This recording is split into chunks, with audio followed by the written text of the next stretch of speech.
all places in Latin America. And so I think we sometimes don't, account for that. That yes, there has been a lot of failures.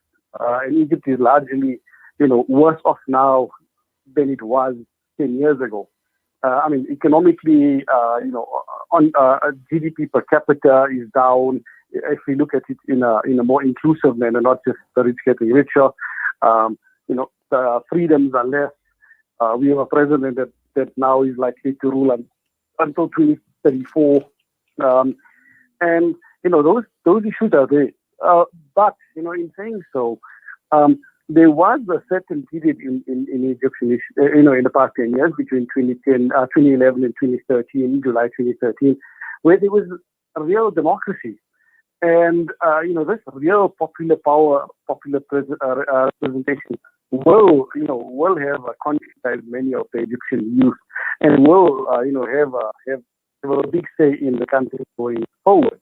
But, currently, if you look at the current indicators, the current status, Egypt is now worse than it was 11 years ago. And, we can blame, Mohamed Morsi's lack of inclusivity in the first 6 months of his rule.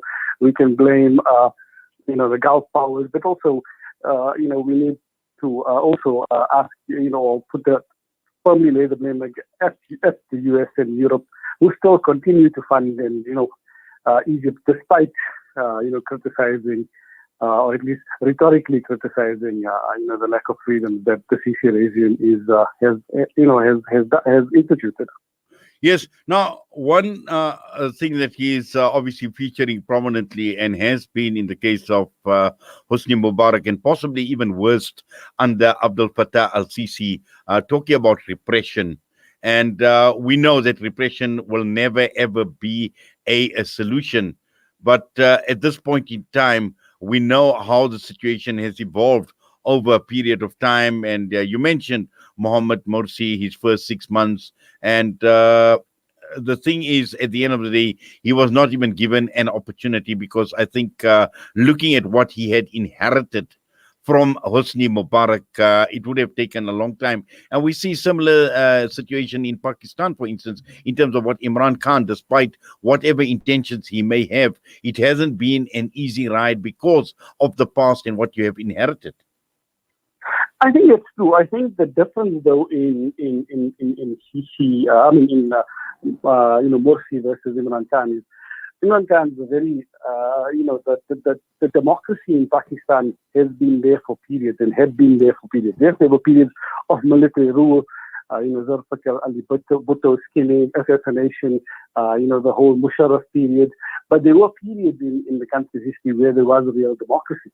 That, and also Imran Khan had, the nature of Pakistani society is different. He is local-based, the Khyber Pakhtunkhwa province, was able to protect him and involved or increased or enhanced his life. Whereas with the Muslim Brotherhood in Egypt, we had, one was the regional issue, right? The fact that already in 2012, the Saudis funded the Noor Party as a competitor, as an Islamist competitor to the Muslim Brotherhood.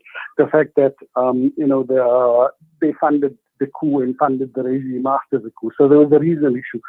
Two is the secular versus Islamist divide in Egypt, which still seems to be quite great. We have people like the late Samir Amin, very well-renowned scholar, very leftist figure, basically saying that, he'd rather have a dictatorship than Islamist rule. So, that secular versus Islamist tension was there.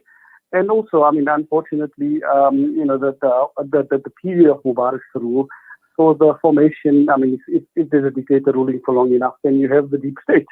And the deep state in Egypt specifically is the military, the interior ministry, and many state companies. And these companies, for example, the big issue that accounted or, influenced Morsi's fall was the lack of electricity, the lack of security. And that happened because, the security services after Morsi became president decided not to do their work.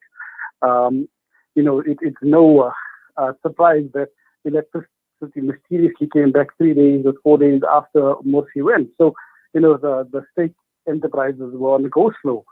many of the rich businessmen that Mubarak built part of his rule on actually turned away, and this meant that Morsi was fighting against the leftists, against the state, against former Mubarak people, and against the Gulf, and this, unfortunately, it was a battle that was impossible to win.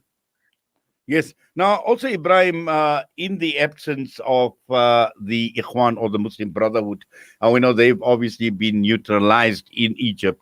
Are there any other alternatives? The Ikhwan will always be there. The Ikhwan, unlike the traditional political party, is a bottom-up group. The various usras, still do exist. The reading groups, those do exist, but yet those, the first 3-4 layers of leadership has been decimated because of the arrests and because of the killings.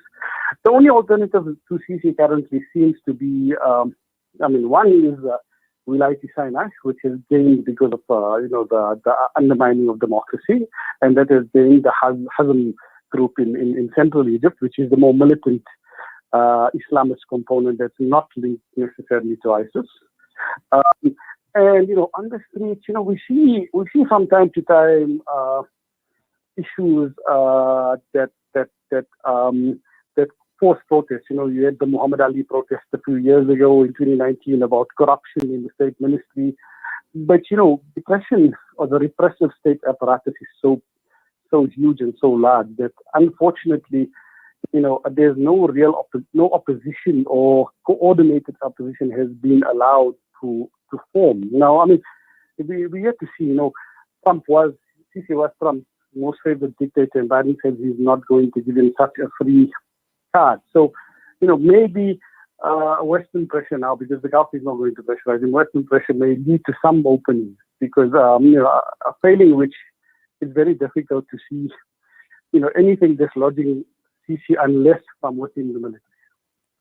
Well, Ibrahim, Jazakallah for that and for your time with us this morning here on As-Salam Media as always, and Allah keep you safe, and I would also with you as always. Assalamu alaikum wa rahmatullahi wa barakatuh. Wa alaikum assalam wa rahmatullahi wa barakatuh.